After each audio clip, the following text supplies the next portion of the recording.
ተመልሰናል።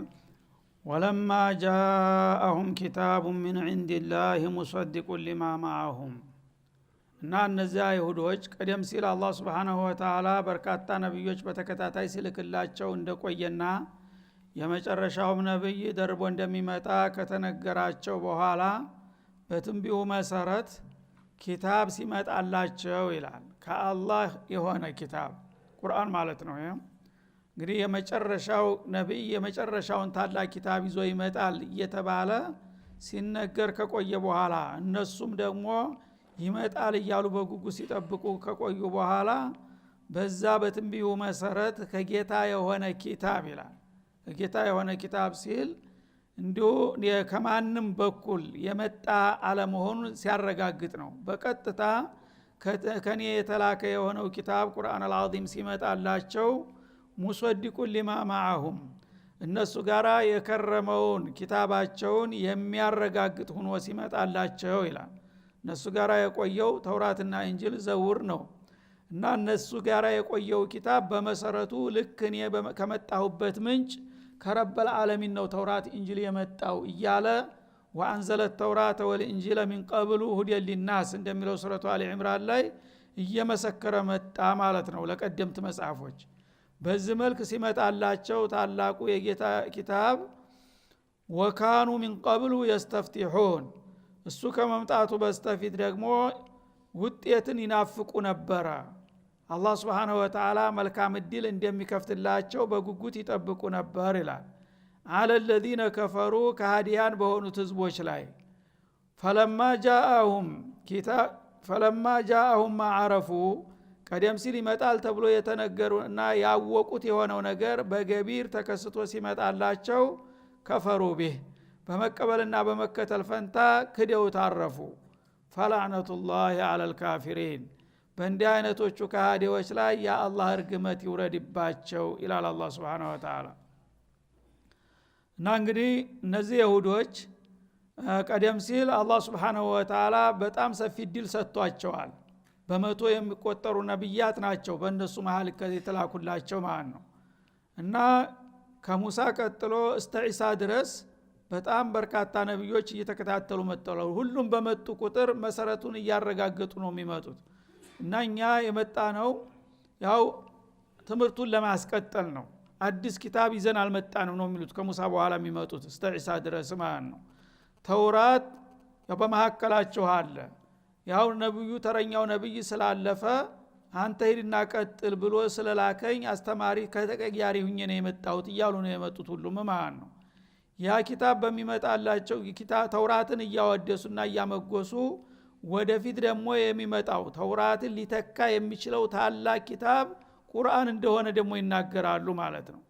ያ ኪታብ ሲመጣ ደግሞ ቁርአን እስከዛሬ አብሯቸው የቆየውን ቀደምት መጽሐፍን ይመሰክርለታል። ተውራት የአላህ ኪታብ ነው፣ እንጂል የአላህ ኪታብ ነው፣ ዘቡር የአላህ ኪታብ ነው፣ ሱሑፎች የአላህ ኩቱቦች ናቸው እያለ ነው የሚመሰክረው ሲመጣ ብለው ተናግረው ነበረ። በዛ መሰረት መጣ ቁርአን ማለት ነው። እንግዲህ ይህን ያለበት ምክንያቱ ለምንድነው? ቁርአን ሲመጣ እኔ ብቻ ነኝ ከአላህ የመጣሁት ኪታብ ከኔ በፊት ያለ ምንም ነገር አላቅም ቢል ኑሮ ላለመቀበል በር ከፍት ነበረ ማለት ነው። የኛን ኪታብ እየሻረና እያነወረ እንዴት አድርገን እንቀበለው ለማለት ይመች ነበረ። ግን ያንተ ኪታብ ተውራት እኮ ትክክል ከአላህ የመጣ ኪታብ ነው በመሰረቱ፣ ግን አገልግሎቱን ጨርሷል፣ ጊዜው ስላለቀ ነው መተኪያ የመጣው ብሎ ነው የሚናገረው። እንጂልም በወቅቱ የአላህ ኪታብ ነው፣ ግን አሁን ወቅቱ ስላለቀ ተረኛው ሁኜን የመጥቻለሁ እንጂ እነሱ የአላህ ኪታቦች አይደሉም ብዬ አልነቅፋቸውም፣ ልክ እንደኔ ከአላህ ነው የመጡት እያለ እየመሰከረላቸው መጣ ማለት ነው። ይህ ከሆነ ቁርአን ለአህለል ኪታቦች ወዳጃቸው እንጂ ጥላት ሊሆን ባልተገባ ነበር ማለት ነው። ለምን አንድ ኪታብ ራሱ ከአላህ የመጣሁኝ ነው ብሎ መናገሩ ሌላ ምስክር ካልተጨመረለት እውነትም ውሸትም ሊሆን ይችላል፣ እህቲማል ነበረው ማለት ነው። ግን ከኋላው ቀጥሎ የሚመጣው ቀዳሚው ኪታብ እኮ ከጌታ ነበረ የመጣው ካለ አረጋገጠለት ማለት ነው። ምስክርነት እሱ ተመምጣቱ በፊት ከነበረው ደረጃ እንደውም ከፍ አለ። እስከዛሬ እኮ ያህተሚል አንድ ሰው አስመሳይ ሰው ነብይ ነኝ ብሎ ኪታብ ከአላህ ከሰጠኝ ብሎ ሙተነቢዎች የሉም እንዴ በታሪክ ላይ ነብይ ሳይሆኑ ነብይ ነን ያሉ ሞልተዋል የተለያዩ ዜማዎችን ግጥሞችን እያቀነባበሩ ቁርአን መጣልን የሚሉ መጥተዋል በታሪክ ግን ከዛ በምንድን ነበር የሚለየው ተውራትና እንጂል ተኋላው የመጣው ኪታብ ትክክል ነው ብሎ በመመስከሩ ነው ያጸደቃቸው ማለት ነው ግን በስራ ላይ እንዳይውሉ ተረኛው እኔ ነኝ እኔ ወርሻቸዋለሁ በእነሱ ውስጥ የተነገሩትና የተሰጡት ትምህርቶች አስፈላጊ የሆኑትን ወደ እኔ ተጠቃለው ወርሻቸዋለሁኝ አላስፈላጊ የሆነ ጊዜ ያለቀባቸው ደግሞ ተሽረዋል በመሰረቱ ግን ኪታቡ ተውራትም እንጂልም ታአላህ ነው የመጣው ብሎ ነው እየመሰከረ የመጣው ማለት ነው በዚህ መልክ የመጣ ኪታብ ወዳጃቸው ነው የኛ እስተዛሬ እኮ ተውራት ከአላህ ለመምጣቱ ምን ማረጋገጫ አላቸው የሚል ተቃዋሚ ቢመጣ ማረጋገጫ አልነበረም አሁን ግን ተረኛው ቁርአን መስክሮለታል ብለን እንከራከራለን ብለው ሊጠቀሙበት ነበር የሚገባቸው ማለት ነው እነሱ ግን ቢልአክስ የነሱን ኪታብ እያወደሰና እየቀደሰ የመጣው ኪታብ አንተን አንፈልግህም ብለው ካዱት እንግዲህ ማዕቁል አይደለም ማለት ነው በሎጂክ ደረጃ ሲታይ ይሄ ወዳጅ ውለታ የዋለልህን ኪታብ ልትጠላው አይገባህም ነበር ልትደግፈው እንጂ ማለት ነው እሱ ራሱ ግን ቀደምት መጽሐፎችን አላቅም ቢል ወይንም ዋጋቢስ ናቸው አይረቡም ቢል ኑሮ ያኔ ልትጠላው በተገባ ነበር ማለት ነው ከዛም አልፈው ቁርአን ከመምጣቱ በፊት ተውራትና እንጂል በሰጣቸው ትንቢት መሰረት እርግጠኞች ሆነው ኪታቡ ነብዩ እንደሚመጣ ኪታቡ እንደሚወርድ የሚናገሩና የሚያስተምሩት እነሱ ራሳቸው ነበር ከዛም በላይ መዲና አካባቢ መጥተው የሰፈሩት ለዚህ ጉዳይ ሲባል ነው መዲና ሀገራቸው አይደለም የይሁዶች እና የይሁዶች ወትሮ ጀምሮ ሻም ነው ሀገራቸው ሻም ማለት ያው እንግዲህ ፍልስጤም ኡርዱን ሱሪያን የማካለለው ሉብናን አካባቢ ሻም ይባላል ትልቅ ሀገር ነው የነብይ በኒ እስራኤል መፍለቂያ እዛ አካባቢ ነው ወትሮ ከዛ ለመጀመሪያ ጊዜ ወደ ጅዝረቱል አረብ ሂጃዝ ውስጥ ምን አመጣቸው ሂጃዝ ውስጥ የመጡት እኮ አዲሱን ነብይ ሊጠብቁ ነው ሱብሃንአላህ ለላ ጉዳይ አልመጡም ምክንያቱም ተውራት ከነቦታው ሐድዷል ፊጀበሊ ፋራን ይላል ነብዩ ተወልዶ የሚያድገው በመካ ተራራ ስር ነው ይላል በግልጽ ሂጅራ የሚያደርገው ደግሞ ፊ መካኒን ذات نخل بين حرتين ይላል በጣም የተምር አትክልት የበዛባት ረባዳ ቦታ ዙሪያዋን ደግሞ ኮረብታዎች ጥቁር ድንጋይ በሚበዛባቸው ኮረብታዎች የከበቧት ይላል መዲና ሲያስቀምጥ ማለት ነው ይህች ቦታ ስትፈልግ ስትጠና በቀጥታ መዲና ሆና ነው የተገኘችው ማለት ነው ስለዚህ ያን ቦታ ሄደን እዛ ቦታው ላይ መጠበቅ አለብን ብለው ነው የመጡት በዚህ መልክ የመጡ ሰዎች እንደገና ይክዳሉ ተብሎ ይጠበቃል እና እንግዲህ አሸራት ሲኒን አሳልፈዋል ነብዩ ሳይወለዱ በፊት ነው እዛ ቦታ መጥተው የሰፈሩት እሳቸውን ፍለጋ ግን ተዛ መጥተው በጉጉ ሲጠብቁ ቆይተው እንደገና ደግሞ በአካባቢ ነዋሪዎች ተጽዕኖ ሲያረጉባቸው አንድ ህዝብ እንግዲህ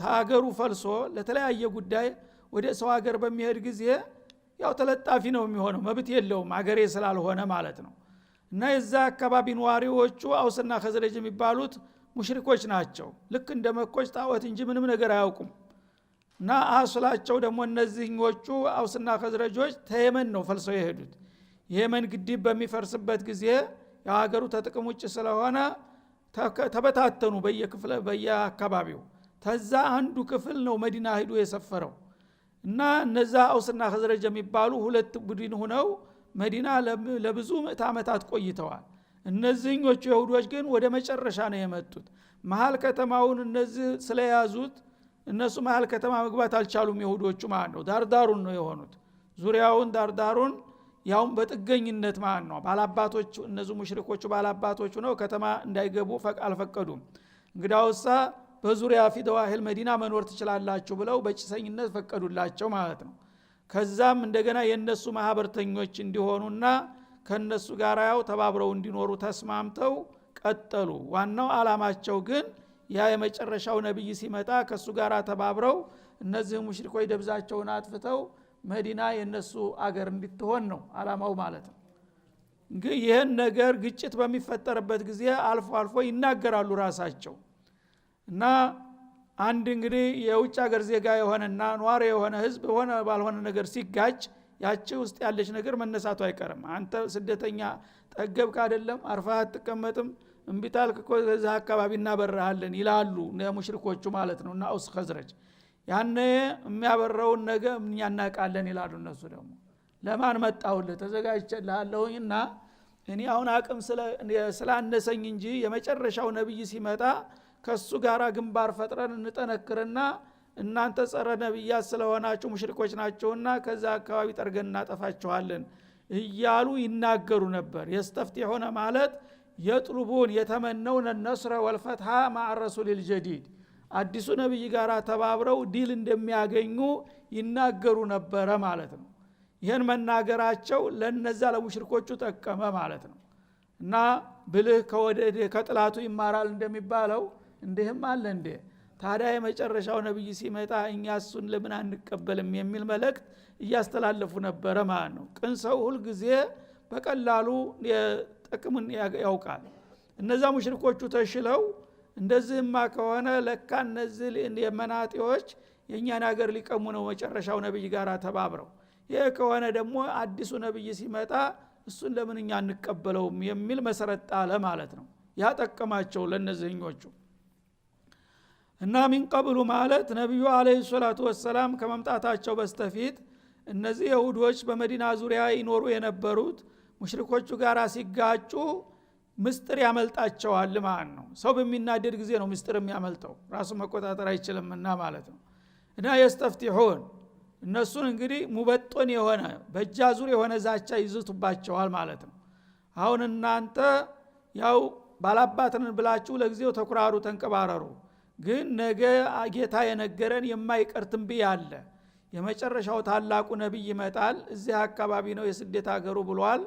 እሱ ደግሞ በሚመጣ ጊዜ እኛ ባለን ልምድ ይላሉ ያው ከታሪክ ነብይ ጋራ የማበርና የአላህን ፍቃድ የመቀበሉ ፍቃድ ልማዱ ስላለን ከሱ ጋራ እንዋሃድና ከሱ ጋራ ጠንክረንና አብረን እናንተን እናፈልሳቸዋለን ከዛ አካባቢ እያሉ ይደነፉባቸው ነበረ ማለት ነው። በማን ላይ አለ الذين كفروا ማለት አለ الأوس والخزرج فلما جاءهم ما عرفوا ያ ቀደም ሲል በትንቢያ ያወቁትና የናፈቁት ታላቁና ዝነኛው ነብይ ሲመጣላቸው ግን ከፈሩ ቢህ እንደዛቱትና እንደተመኙት አማኝ ሆነው እሱ ጋር ማበር ሳይሆን በኒ እስራኤል ስላልሆነ እንደገና ካዱ። እሱ ይመጣል የተባለው ይህ አይደለም እያሉ መካድን መረጡ ማለት ነው። ያነ አውቆተፍና ልግመኞች ከመሆናቸው የተነሳ አላህ ተቀየማቸውና ምን አደረገ? እርግመቱን አወረደባቸው፣ ጭባ ሰፈረባቸው ማለት ነው። ፈላዕነቱላሂ ዐለል ካፊሪን ዐለል የሁዲል ካፊሪን ወሁም ያዕለሙን አነሁ ረሱሉል ሙንተዘር። የሚጠበቀው ነብይ እሱ መሆኑን እያወቁ የካዱ በሆኑት የካህዲዎች ላይ የአላህ እርግመት ይውረድባቸው አለ ማለት ነው። በዚህ መልክ ነው እንግዲህ አላህ Subhanahu Wa Ta'ala ሚስጥራቸውን ያጋለጠው። ከዛ በኋላ ያው ሰው ታፈረ መመለስ አይችልምና እስተመጨረሻው ቀጠሉበት። ነብዩ አለይሂ ሰላቱ ወሰላም ኃይላቸውን አስተባብረው ከነዛ ነዋሪዎቹ ሙሽሪክ የነበሩት አውስና ኸዝረጅ ሰለሙላቸው፣ አንሷሩላህ ሆኑ። ከነሱ ጋር ሆነው እናባረላለን ያሉትን እንደገና ወደ ሀገራቸው እንዲባረሩ አደረጓቸው ማለት ነው። ቢሰመሽተረው ቢሂ አንፉሰሁም እና እነዚህ በኒ እስራኤሎች ወይም ይሁዶች ነፍሳቸውን የሸጡበት ዋጋ ምንኛ ከፋ ይላል አላህ Subhanahu Wa Ta'ala። ሁንና የነብይ ትክክለኛ አለመሆኑን አውቀው ነው የካዱት አይደለም፣ ነፍሳቸውን ለግላዊና ለግዚያዊ ጥቅም በመሸጣቸው ነው። በትክክል 100% ይመጣል ተብሎ ሲጠበቅና ሲናፈቅ የነበረው ነብይ ይሄ እንደሆነ አውቀው ግን መቀበሉን የካዱት ለምንድን ነው? ግዚያዊ ጥቅም አሳልፎ ላለመስጠት ነው። ምክንያቱም እነሱ ነብዩ ከመምጣታቸው በፊት በአለም ላይ ያሉ የሃይማኖቶች መሪ ናቸው፣ ሊቅ ናቸው ማለት ነው። ሃይማኖት ከተባለ ይሁዳ ነው እና ክርስቲያኖቹ በሁለተኛ ደረጃ ነው የሚመጡት ማለት ነው። እነሱም ደግሞ ምንጫቸው ያው ነው። ኢሳንም ባይቀበሉ በመሰረቱ ያው ክርስቲያን የሆኑ ሁሉ የይሁዳን ዲን ይቀበላሉ። ምክንያቱም ምንጫቸው መሰረቱ ተውራት ነውና፣ ተውራት እንጂል ሲመጣ ተውራትን አልሻረውም፣ ያሻሽለው እንጂ ልሽረው አልመጣውም ነው የሚለው ማለት ነው። ሁለቱንም አጣምረው ነው ክርስቲያኖቹ የሚጓዙት ማለት ነው።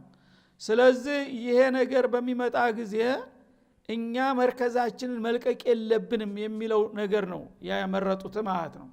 እኛ እስከዛሬ በምድር ላይ ወደር የሌለን የሃይማኖት ባላባቶች እኛ ነን መንፈሳዊ መሪዎች መሆን ያለብን በአለም ላይ እኛ ነን ይሄ ሰውዬ ግን ነብይ ነው ብለን ከተቀበልነው ይሄን መርከዛችንን ሊቀማን ነው ብለው ነው የሰጉት ማለት ነው ይሄ እንግዲህ ትንሽ ዋጋ ነው ዝግባ የማይባል ነገር አንተ አንድ የሆነ ባባስ ሆነህ መዘየርና መከበር ይቀርብኛል ብለህ የአላህን አማና በአለም ደረጃ የላከውን ነብይ ትክዳለህ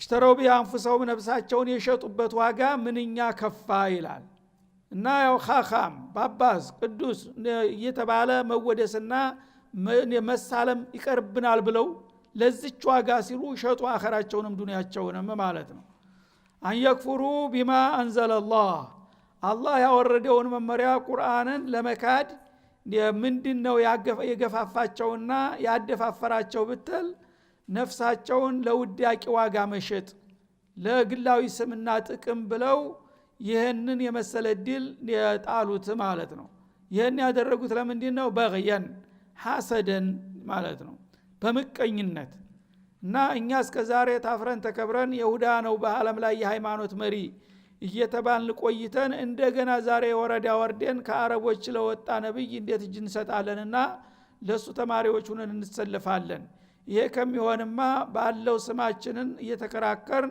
ብንቀጥል ይሻላል ብለው በዚህ መልክ በመቀኝነት ተገፋፍተው ነው ወደ ኩፍሩ የገቡት ይላል እና መቀኝነቱ ለምንድነው አንዩነዚል አላሁ ሚን ፈضله አላህ ከትሩፋቱ ማውረዱ አስቆጥቷቸው አላ መን የሻኡ ሚን ዒባዲሂ ከባሮቹ መካከል በመረጠው በፈቀደው ሰው ላይ አላ ሙሐመድን ማለት ነው አለይሂ ሰላቱ ወሰላም እና ሙሐመድም እንደነሱ የአላህ ባሪያ ነው በዘርም ከሆነ ደግሞ ከነሱ ያልተለየ ያጎታቸው ልጅ ነው በምን ይበልጡታል ተናንተና እነሱን እንደመረጣቸው አላህ ደግሞ በተራው ትሩፋቱን ያደለውን ሰውዬ መርጬ ይህን ድል ስለሰጠሁት እንዴት እኛ ቀርተን ለሱ ይሰጠዋል በሚል አኩርፈው በመቀኝነት ነው ይህን ነገር ላለመቀበል የወሰኑት ይላል ማለት ነው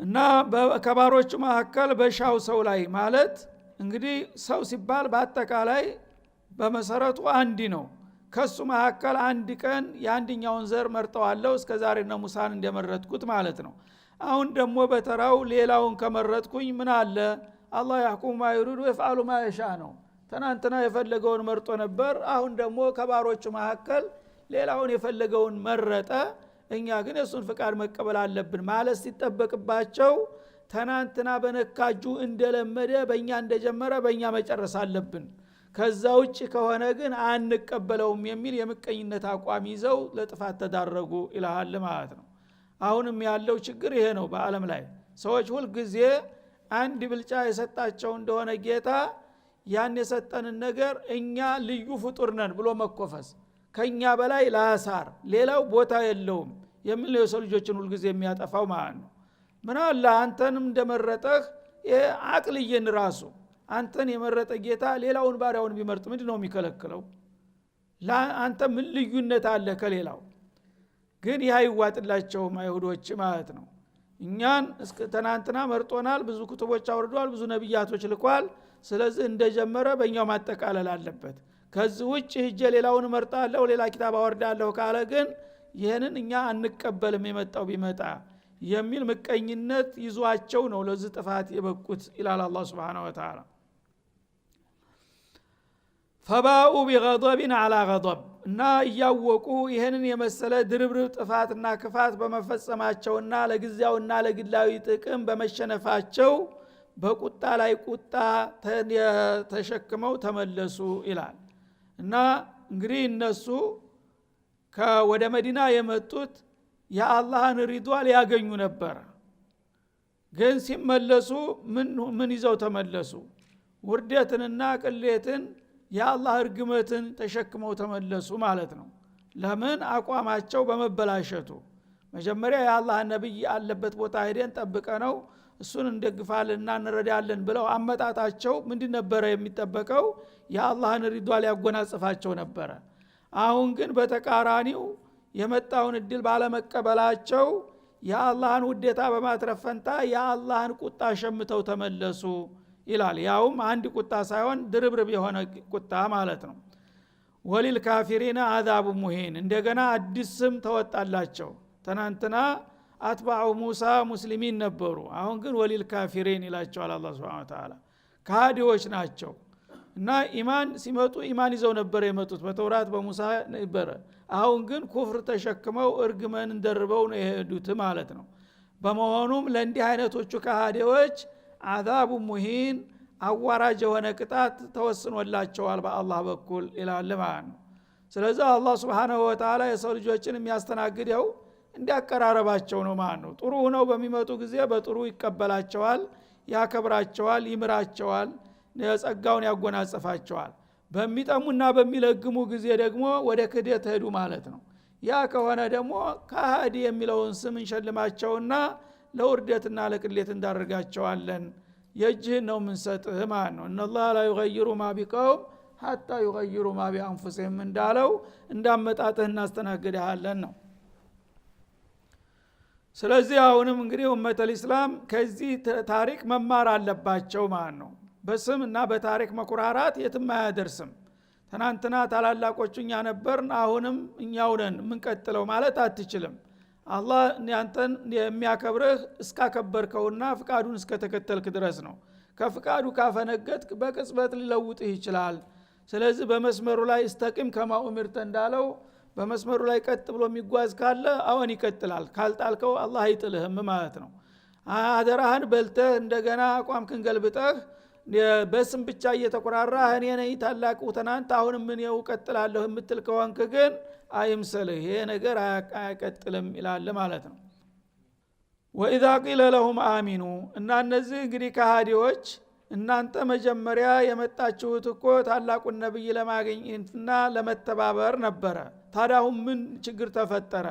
የመጣችሁበትን ነገር ይኸው መጥቶላችኋልና አድሉ እመኑበት፣ በነብዩ ተቀበሉትና ተከተሉት ተብሎ ሲመከሩ ቢማ አንዘለላህ ይዞት ባመጣው ቁርአን እናንተ ለምን አታምኑበትም? ትናንትና አዲሱን ነብይና ይዞት የሚመጣውን መለኮታዊ መርህ እንከተላለን ብላችሁ ነበር የመጣችሁት። ያ የተባለው እድል መጥቷልና ለምን አታምኑምና አትቀበሉትም ኪታቡን ሲባሉ ምን የሚል መልስ ሰጡ? ቃሉ ኑእሚኑ ቢማ ኡንዚለ አለይና፣ እኛ በእኛ ላይ በተወረደው እናምናለን አሉ ማለት ነው። ወደ ዘረኝነታቸው ተመለሱ፣ ወደ ጠባብነታቸው ማለት ነው። ይህ ከሆነ ትናንትናስ ምን አመጣው መዲና ድረስ? እሺ ተውራትንማ እዛው ይዞት አልነበረም እንዴ? አሁን ያው እስከዛሬ የመጣንበት ጉዳይ እንዳሰብነው አልሆነምና እኛ ቀደም ሲልም አማኞች ነን በራሳችን እናምናለን ማለት ጀመሩ ማለት ነው። ኑእሚኑ ቢማ ኡንዚለ አለይና፣ ወደኛ በእኛ ላይ በተወረደው ተውራት እናምናለን፣ እሱን ካመን በቂ ነው ችግር የለም ማለት ጀመሩ ማለት ነው። ይህ ከሆነ ታዲያ ለምን መጣችሁ መጀመሪያ ፍለጋ ምን አስፈለገ ለሚባለው ግን መልስ የለም ማለት ነው። ከዛስ ወየክፍሩነ ቢማ ወራአሁ ቢማ ባዕደሁ፣ ከዛ በኋላ በመጣው ኪታብ መካዲን መረጡ። ያው ቀደም ሲል የነበረውን ኪታብ ተውራትን እንቀበላለን እሱ ይበቃናል፣ ከሳ በኋላ ያለው ግን አያስፈልግም የሚል አቋም ያዙ ማለት ነው። ይህ ማለት ግን በተጨባጭ ያንን የመጀመሪያውንም መካር ነው። ምክንያቱም የመጀመሪያው ኪታብ ጋብዟቸው በሱ አስተባባሪነት እኮ ነው እዚህ የመጡት።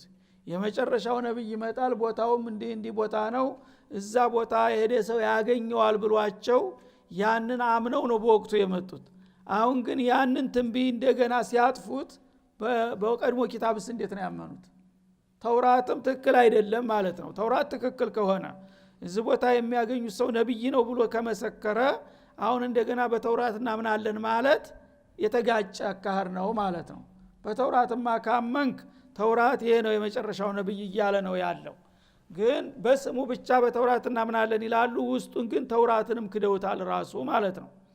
በመሆኑም ቁርአንን ብቻ ሳይሆን በዚህ አካሄዳቸው የራሳቸውንም ኪታብ እንደካዱ ይቆጠራል። ለዚህ ነው አላህ በግልጥ ወሊል ካፊሪን የሚላቸው ማለት ነው። ቁርአንን በግልጥ ተውራትን ግን በእጃዙር ክደውታል።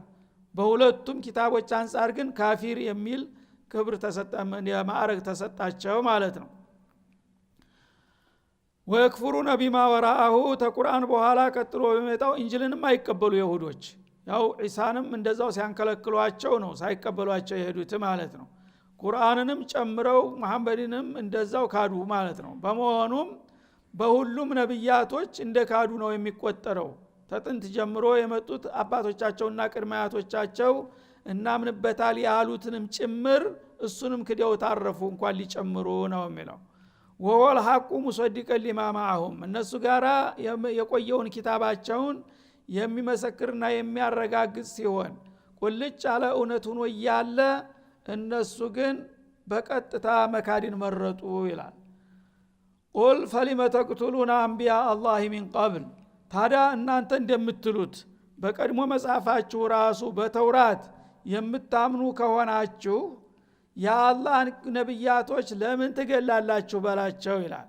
ግዴለም ስለ ቁርአን ተውት፣ ግን እናንተ በቢማ ኡንዚላ አለይና በእኛ ላይ በተወረደው ተውራት እናምናለን እያላችሁ ነው። እናንተ እንዳላችሁት በዛ እንስማማ፣ በዛ ላይ ጥያቄ አለ ይበላቸው። በተውራት የሚያምን ሰው ነብይ ግደል ይላል እንደ ተውራት? ከምን ተነስታችሁ ነው ታዲያ ነብያትን የገደላችሁት? ተውራት ከወረደ በኋላ አይደለም እንደነ ያህያን ዘከርያን የጨፈጨፋችኋቸው? መቼ ነው በተውራት ሲያመናችሁት ይላል ማለት ነው። ምን ቀብሉ ነብዩላህ ሙሐመድ ከመምጣቱ በፊት የናንተው ጎሳዎች የሆኑትን በኒ እስራኤላን ነብዮችን ገላችኋል አይደለም እንዴ? ታዲያ በተውራት የምትመሩና የሱን ትእዛዝ የምታከብሩ ከሆነ ነብይን የመግደሉን ህግ ከየት ነው ያመጣችሁት በላቸው ይላል። ኢን ኩንቱም ሙእሚኒን ከማ ተዝዑሙን እንደምትሉት አማኞች ከሆናችሁ የቀድሞ ኪታባችሁ ተውራት ነብይ መግደል ይፈቀዳል ብሏችሁ ነው እንደ የገደላችሁት ብለህ ሲጠይቃቸው ይላል። ምን መልስ አለ? ተውራት የአላህን ነብዮች ግደሉ ብሎ ይናገር ይችላል? እንጅልስ ሊያረገው ይችላል? ዘቡርስ ማንም ሊያረገው አይችልም። ስለዚህ ወትሮውንም እኮ እንደው የሸፋፈናችሁ እንጂ እናንተ እምነቱን ተለቀቃችሁት ዘመናት አስቆጥራችኋል። ለምን በቀደምት ነብያትና ኪታቦች እናምናለን እያላችሁ ነብይን ትገላላችሁ? ማንኛው ኪታብ ነው ነብይን ግደሉ ብሎ የፈቀደላችሁ ብለህ ሲጠይቃቸውና አፋጣቸው ይላል ማለት ነው። እና በዚህ መልክ እንግዲህ እነሱ ይሄ ኩፍር የሚባለውን ስማቸውን ያበቀሉት ነብዩ መሐመድ ከመጡ በኋላ ሳይሆን ቀደም ሲል ወደ ኩፍሩ ዓለም እንደገቡ አበክሮ አረጋገጠባቸው ማለት ነው። هذا وصلى الله وسلم على النبي وعلى اله